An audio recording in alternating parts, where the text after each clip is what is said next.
एक बार की बात है, महात्मा बुद्ध किसी गांव में उपदेश दे रहे थे। उपदेश पूरा होने के बाद सब लोग अपने अपने घर जाने लगे। तभी बुद्ध ने देखा कि एक व्यक्ति कोने में बैठा हुआ है।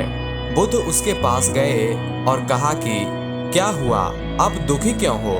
व्यक्ति ने कहा, आप बहुत अच्छा उपदेश देते हैं, जिसे सुनकर लोगों का मन शांत हो जाता है, लेकिन मेरा मन अभी भी बेचैन है, शांत नहीं हुआ है। बुद्ध मुस्कुराए और बोले, इस दुनिया में किसी के मन को शांति नहीं है।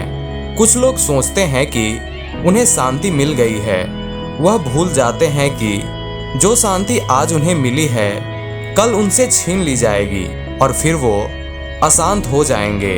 और कुछ लोग जिनके पास शांति है वह आगे का सोच सोच कर अशांत हो जाते हैं कि ये शांति चली जाएगी। लेकिन तुम किस बात से अशांत हो?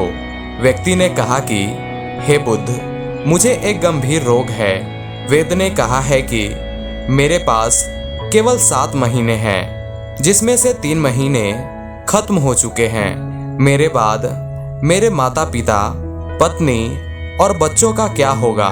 ये बात मुझे शांत नहीं रहने देती। बुद्ध ने कहा कि क्या तुम इस बात से परेशान हो? व्यक्ति ने कहा, नहीं, सच तो यह है कि मैं अभी मरना नहीं चाहता।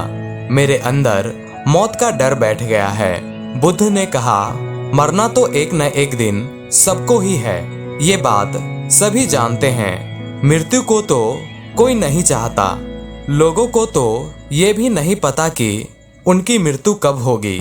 तुम्हें तो उसका पता भी है, और ठीक से तुम भी अभी नहीं जानते कि तुम्हारी मृत्यु कब होगी। क्या तुम्हें पता है कि तुम कल का सूरज देख पाओगे? व्यक्ति ने कहा कि नहीं, मुझे नहीं मालूम। बुद्ध कहते हैं कि अगर तुम्हें तुम्हारी बीमारी के बारे में नहीं पता होता तो तुम अपना जीवन खुशी से जीते ना, तो अभी भी वही करो। आगे का मत सोचो, अपने आज को भरपूर जियो, खुशी से जियो। जीवन शेष है, उसे जियो। जो मिल रहा है उसे स्वीकार करो। व्यक्ति बोला, अभी तो मैं केवल 35 वर्ष का ही हूँ। मैंने अपना जीवन ठीक से देखा तक नहीं है।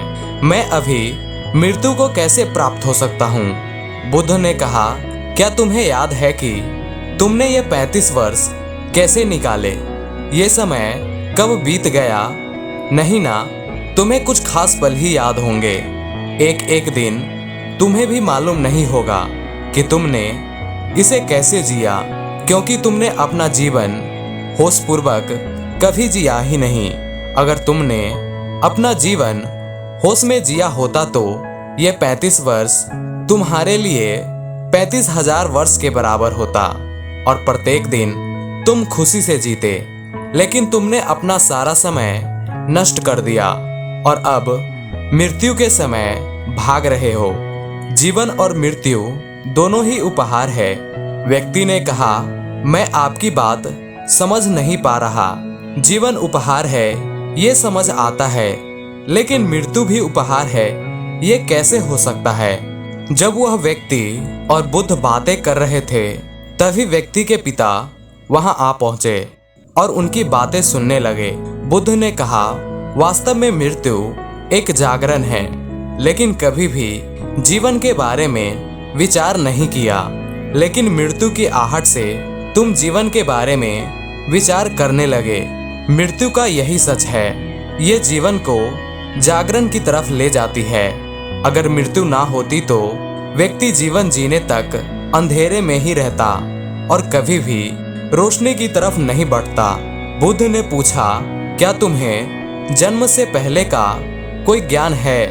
व्यक्ति ने कहा, नहीं, मुझे जन्म से पहले का कोई ज्ञान नहीं है। बुद्ध ने कहा, जैसे तुम्हें जन्म से पहले का कोई ज्ञान नहीं है, ठीक उसी प्रकार तुम्हें मृत्यु के बाद का भी कोई ज्ञान नहीं है। इसलिए तुम डरे हुए हो। तुम अपने जीवन के शेष दिन को खुशी से जियो और ध्यान करो। जब तुम जीवन को समझ जाओगे तब तुम मृत्यु को भी समझ जाओगे। तुम्हारे अंदर मृत्यु का ये डर भी निकल जाएगा। तब मृत्यु के उपहार को भी समझ पाओगे। बुद्ध की बातें सुनकर व्यक्ति के पिता ने कहा, आपकी बातें बिल्कुल सही है, लेकिन आप मृत्यु को हमारे लिए उपहार बता रहे हैं, लेकिन वह हमारे लिए उपहार कैसे है? ये तो हमारे कुटुंब के लिए उपहार है। अगर ये हमसे छीन जाएगा तो ये हमारा उपहार भी हमसे छीन जाएगा, तब हम क्या करेंगे? बुद्ध ने उसके पिता से पूछा, क्या आपको कभी किसी ने उपहार दिया है? पिता ने कहा, हाँ, मेरी बेटी ने मुझे उपहार दिया था। बुद्ध ने पूछा, अब वह कहाँ है? पिता ने कहा, वह गांव में आए एक बाढ़ के साथ बह गया और नष्ट हो गया। बुद्ध ने कहा, क्या इससे आपकी बेटी के प्रति प्यार कम हो गया है? पिता ने कहा, नहीं, वह क्षण मुझे आज भी याद है जब मेरी बेटी ने मुझे वह उपहार दिया था। वह उपहार मैं कभी नहीं भूल सकता। वह मेरी पुत्री ने मुझे पहली बार दिया था। वह हमेशा मुझे याद रहेगा। बुद्ध ने कहा, ठीक इसी प्रकार आपका बेटा भी आपके साथ रहेगा। उसके जाने के बाद आपने कितना जिया ये मायने नहीं रखता। खास बात यह है कि हम जो जीवन जीते हैं उसे पूर्ण रूप से जागृत होकर जीना चाहिए। व्यक्ति ने कहा, आप सही कहते हैं, लेकिन मेरे बाद मेरे परिवार का क्या होगा? बुद्ध ने कहा, क्या तुम उनके लिए कुछ कर सकते हो? व्यक्ति ने कहा, शरीर से तो मैं अब कुछ नहीं कर सकता। बुद्ध ने कहा, फिर जब तुम कुछ कर ही नहीं सकते तो उस बारे में क्यों सोच रहे हो? जो समय है उसे जियो। इस दुनिया में कोई किसी के लिए कुछ नहीं करता। सबको खुद अपना जीवन जीना होता है।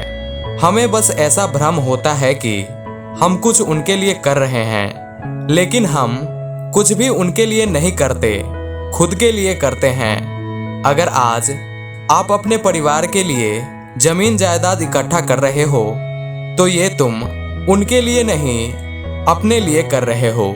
इसे करने से आपके अंदर आंतरिक शांति रहेगी, लेकिन आप इस भ्रम में रहोगे कि आपने उनके लिए किया है, लेकिन ये आप खुद के लिए किए हो। अगर आप उनके लिए कुछ भी नहीं करोगे तो भी उनके जीवन में कोई खास फर्क नहीं पड़ेगा, क्योंकि जीवन कभी भी एक समान नहीं रहता, कठिनाइयों से भरा ही रहता है। जीवन कभी भी आसान नहीं रहता है, संघर्ष करना ही पड़ता है, तभी जीवन चलता है। गरीब व्यक्ति से ज्यादा परेशान अमीर व्यक्ति होता है। इससे ये पता चलता है कि धन से तो जीवन को सुरक्षित नहीं किया जा सकता, लेकिन पूर्ण रूप से जागृत होकर जीवन को सुरक्षित किया जा सकता है। ऐसा करने से हम जीवन के सभी कठिनाइयों को समझ पाते हैं और जिंदगी और मौत को समझ पाते हैं और आसानी से जीवन जी सकते हैं। वह व्यक्ति बुद्ध की बातें सुनकर बोला, मैं आपकी बातें समझ गया हूँ और अब मेरे अंदर से मृत्यु का भय भी खत्म हो गया है और अब मैं अपना बचा हुआ जीवन खुशी से जी पाऊंगा। दोस्तों, आपने इस कहानी से जो भी सीखा उसे कमेंट करके जरूर बताएं। धन्यवाद।